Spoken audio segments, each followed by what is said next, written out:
Ya, ketemu lagi dengan saya Rizky Prabowo. Kali ini di mata kuliah Jaringan dan Komunikasi Data. Tema minggu ini mie rebus. Eh, ini ada sayur-sayur brokolinya dikit gitu ya. Tambah jamur, tambah wortel, tambah seledri dikit gitu ya. Aduh, enak juga. Oke, subbab di mata kuliah Jaringan dan Komunikasi Data kali ini kita masuk dalam implementasi jaringan. Pada saat kita membahas tentang implementasi jaringan, yang akan terfikir pertama kali yaitu tentang bangunan. Nah, bangunan yang seperti apa sih yang akan kita pakai? Biasanya ada dua jenis bangunan. Yang pertama bangunan satu lantai, yang kedua ada multi lantai. Multi lantai ini bisa dua lantai, tiga lantai, dan seterusnya. Eh, Biasanya pemula, biasanya atau ya junior lah, biasanya diserahkan atau diserahi gitu ya tentang jaringan yang bersifat satu lantai gitu. Nah, kita bahas yang pertama tentang satu lantai ya. Beberapa hal yang perlu diperhatikan pada saat Anda merancang sebuah jaringan di satu lantai. Yang pertama, kebutuhan kabel. Ya, seberapa banyak sih kabel yang diperlukan? Seberapa panjang sih kabel yang diperlukan untuk per usernya? Kemudian kabel jenis apa sih yang dibutuhkan? Nah, itu yang perlu Anda perhatikan tentang kabel yang akan kita pakai gitu ya. Mau pakai UTP atau STP atau FO gitu ya. Silakan Anda perhatikan itu. Kemudian gangguan fisik dan non fisik. Gangguan fisik ini biasanya binatang pengerat seperti tikus gitu ya, kecoa, kemudian termasuk kaki, kaki user. Kalau Anda eh, melihat biasanya ya di lab itu kelihatan misalnya ada kabel yang keluar-keluar gitu ya, itu gangguan fisik. Keinjek itu sekali mungkin nggak ada masalah, kesandung sekali mungkin nggak ada masalah, tapi kalau berkali-kali lama-lama putus juga itu kabel gitu ya.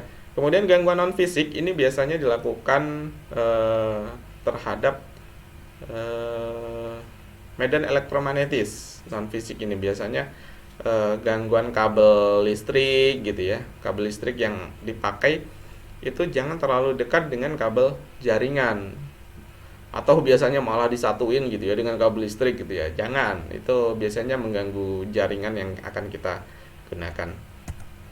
Nah, kemudian pemilihan topologi yang tepat ini juga akan menghemat dana yang Anda perlukan gitu. Akan mengefisiensi dana yang Anda gunakan gitu ya. Nah, topologi apa yang akan Anda pakai? Misalnya mau pakai bus, mau pakai star, dan seterusnya.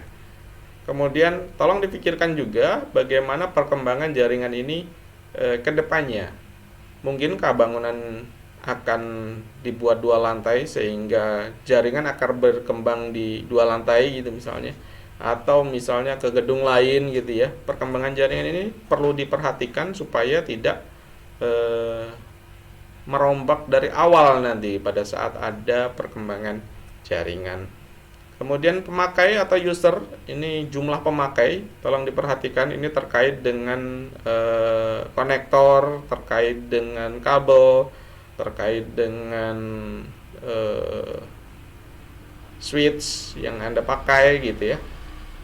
Ini terkait kalau misalnya pemakainya ada 40 gitu ya atau 45 gitu ya, lebih efisien mana sih beli dua kali switch dengan port 24 gitu ya, masing-masing 24 jadi ada 48, atau langsung yang portnya 48 satu switch tapi 48 port gitu ya. Nah, itu terkait dengan hal-hal semacam itu. Kemudian tata letak dan layout, atau layout ya, layout ruangan itu perlu diperhatikan juga. Di mana sih letak atau divergensi user gitu ya. User ini banyaknya di sebelah mana sih? Nah, ini nanti terkait juga dengan penggunaan server. Server ini mau ditaruh di sebelah mana gitu.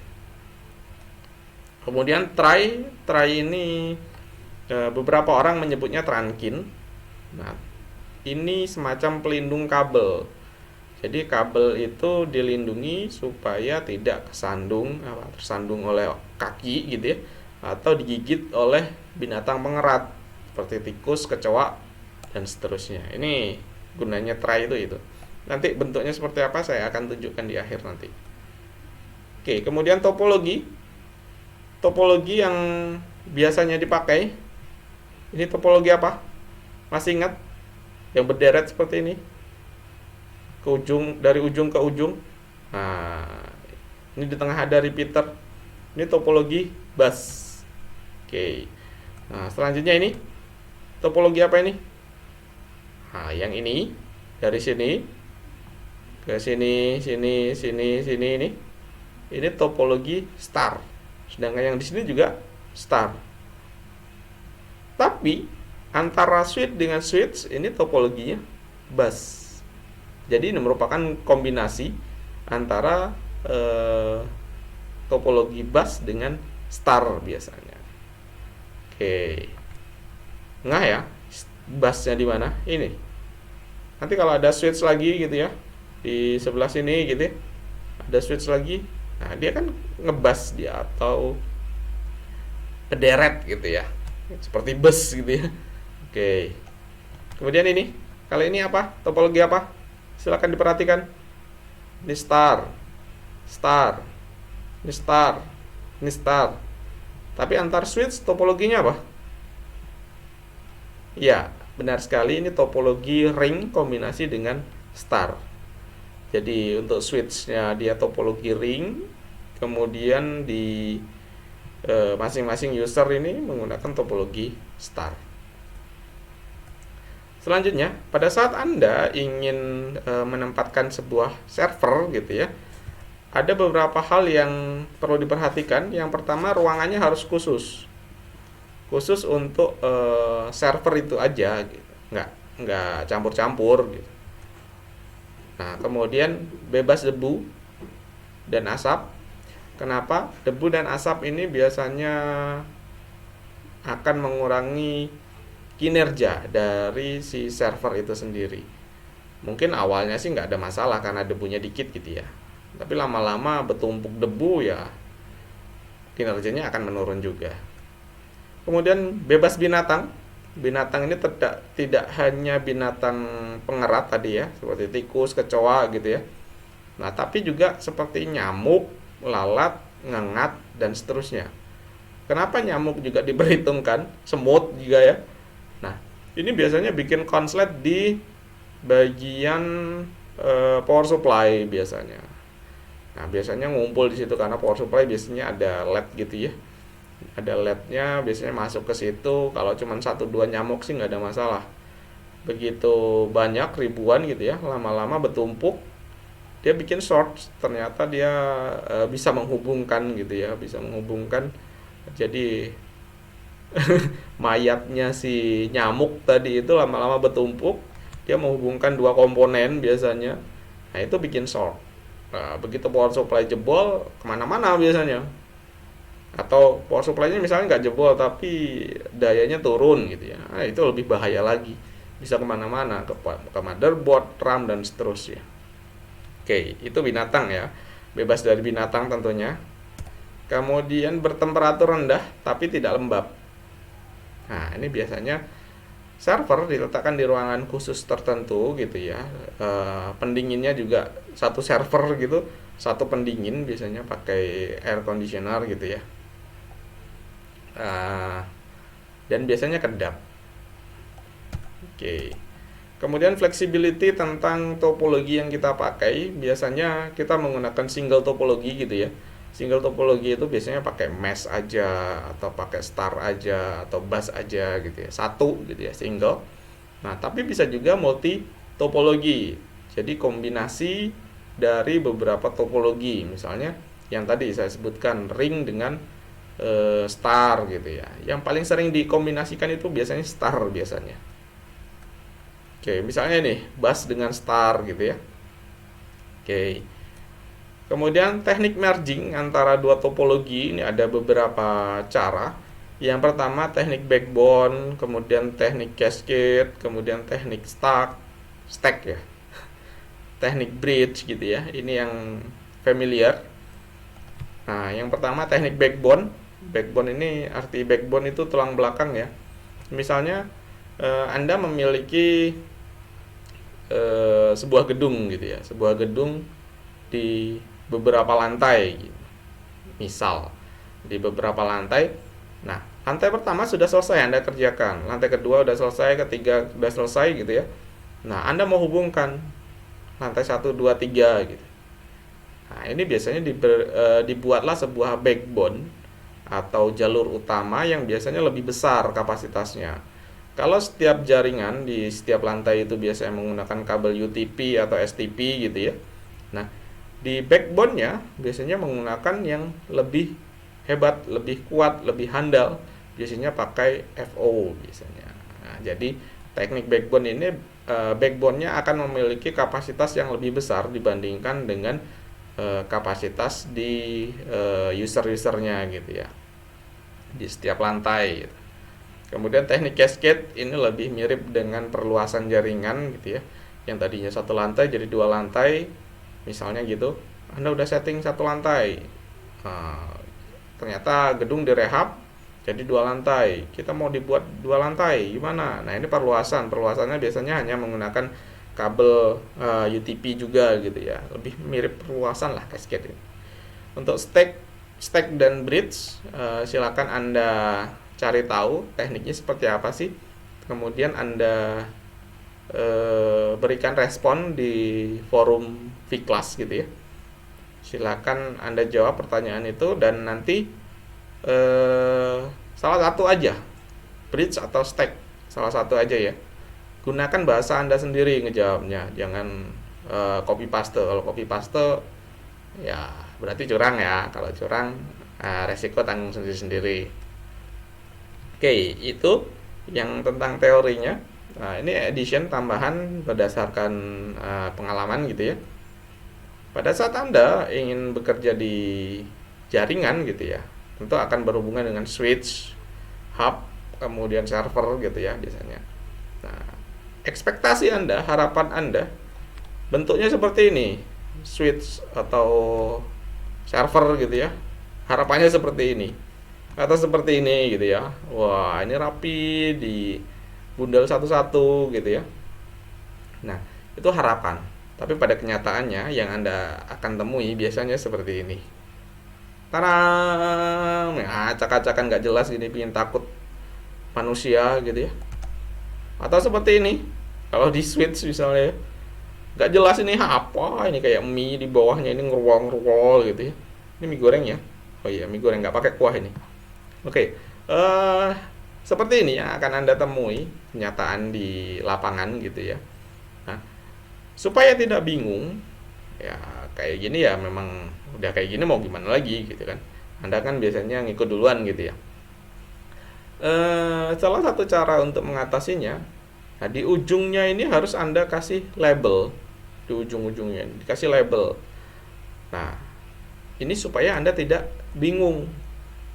Nah, label ini bersifat wajib di kabel supaya kalau misalnya Anda ditempatkan di divisi lain gitu ya, Anda dimutasi gitu ya, orang yang pengganti Anda nanti nggak bingung. Ini kabel kemana? Ini kabel kemana? Ini arahnya ini. Nah, bingung kan, daripada harus ngetrace satu-satu dulu, nah, mendingan dikasih nama. Nah, nama kabel ini biasanya ada di ujung kabel supaya mengidentifikasinya lebih gampang, di dekat konektor lah ya. Oke, pastikan label tidak hilang. Nah, biasanya gini, Anda kasih pakai kertas label misalnya, Anda tulis pakai pena gitu ya, LAN 1 atau user 1 atau komputer manager gitu misalnya. Misal seperti itu. Nah, kertas label itu tidak Anda bungkus lagi. Beberapa tahun nanti akan hilang itu nama itu. Karena tintanya itu makin lama akan makin pudar. Nah, salah satu cara untuk ngatasin itu biasanya ditambah dengan pelindung lagi. Yang paling sederhana ya pakai isolasi atau lakban gitu ya, lakban transparan gitu. Nah, itu akan lebih aman lah. Oke, itu kenyataannya seperti itu. Jadi silakan dikasih nama di labelin lah intinya. Kemudian tidak mengganggu instalasi. Anda berikan label yang ya cukup kecil, tidak mengganggu instalasi, tapi bisa terbaca ya. Jangan karena terlalu kecil gitu ya, tidak terbaca, dan itu ya percuma nanti. Oke. Kemudian plafon. Mungkin Anda sering lihat yang seperti ini, orang lagi pasang plafon gitu ya. Nah, sebelum orang itu masang plafon, biasanya kalau misalnya Anda berkesempatan, silakan Anda buat dulu instalasi jaringannya dulu, supaya lebih rapi gitu ya. Maksud hati gitu, tapi nggak semua sih bisa ketemu yang plafonnya belum dipasang gitu ya. Biasanya kita pindah ke suatu gedung udah ready, udah semuanya udah terpasang plafonnya gitu ya. Harapannya kalau kalian berkesempatan, ya silakan dipasang dulu jaringannya. Kalau misalnya nggak dipasang dulu jaringannya, biasanya yang terjadi seperti ini. Di plafonnya itu kabelnya kemana-mana. Jadi sebenarnya nggak boleh. Kalau misalnya Anda mau pasang jaringan, kabelnya diagonal gitu ya, melintang di plafon gitu, nggak boleh sebenarnya. Dia harus ngikut di pinggir, ngikut jalur dia. Supaya nanti kalau misalnya ada perbaikan plafon, Anda tidak mengalami kerugian di bagian instalasi jaringan. Jadi plafonnya jebol misalnya, ternyata di situ ada jaringan kita, wah ikut jebol juga kita, wah, enggak gitu. Jadi ikut di pinggir biasanya, ngikutin pinggir plafon gitu biasanya. Oke, kemudian tray ini yang seperti yang saya janjikan tadi. Ini tipe U, biasanya terbuat dari besi gitu ya. Ini untuk melindungi dari binatang pengerat, dari kaki-kaki yang nggak sengaja, nggak ngeliat gitu ya, keinjak atau kesandung gitu ya. Ini untuk melindungi biasanya. Nah, dia ukurannya menyesuaikan, bisa kecil, bisa besar, ada jenis-jenisnya ya. Atau yang seperti ini juga pelindung kabel juga. Lebih murah. Atau yang seperti ini juga lebih murah. Ini pelindung kabel juga. Beberapa nyebutnya Trankin ya. Beberapa orang nyebutnya Trankin, jadi nggak semua nyebutnya tray gitu ya. Oke. Kalau nggak dikasih pelindung, biasanya alhasil seperti ini. Nah ya, tikus makan kabel, kesetrum, konslet lah. Nah kalau ini ada di atas plafon, kan ribet, kita harus naik-naik plafon gitu ya.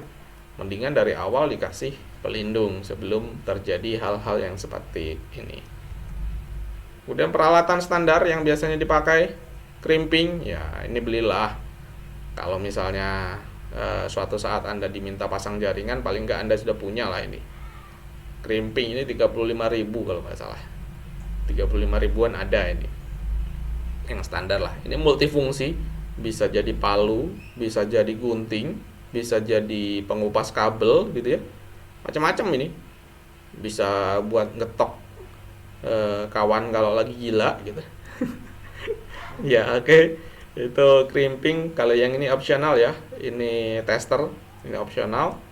Kemudian klem kabel ini ya harusnya sih punya lah ya. Ini murah kok, sekitar 4.000, ini cuma satu pack gitu. Kemudian tali tis juga. Ini biasanya digunakan untuk merapihkan kabel, ngerapin kabel gitulah ya. Bisa aja sih pakai tali yang lain, tapi akan lebih rapi kalau pakai tali tis ini. Kemudian obeng. Nah, instalasi jaringan kok pakai obeng? Iya. Biasanya untuk masang LAN card, untuk masang server gitu ya. Ini kecil, tapi ini akan digunakan pada waktunya. Ini sangat-sangat membantu pada saat Anda membutuhkan obeng. Ini 25.000 ini kalau nggak salah. Silakan Anda beli obeng gitu ya. Masa iya sih nggak kebeli? Pulsa Anda aja atau paket data Anda aja 150-100 ribu ya sebulan. Apalagi bulan ini pasti naik drastis ya. Ya itu saja mungkin yang bisa saya sampaikan di mata kuliah kali ini. Jangan lupa berikan respon di Vclass ya, atau di video ini juga boleh. Saya persilakan, dan sampai ketemu di video selanjutnya. See you.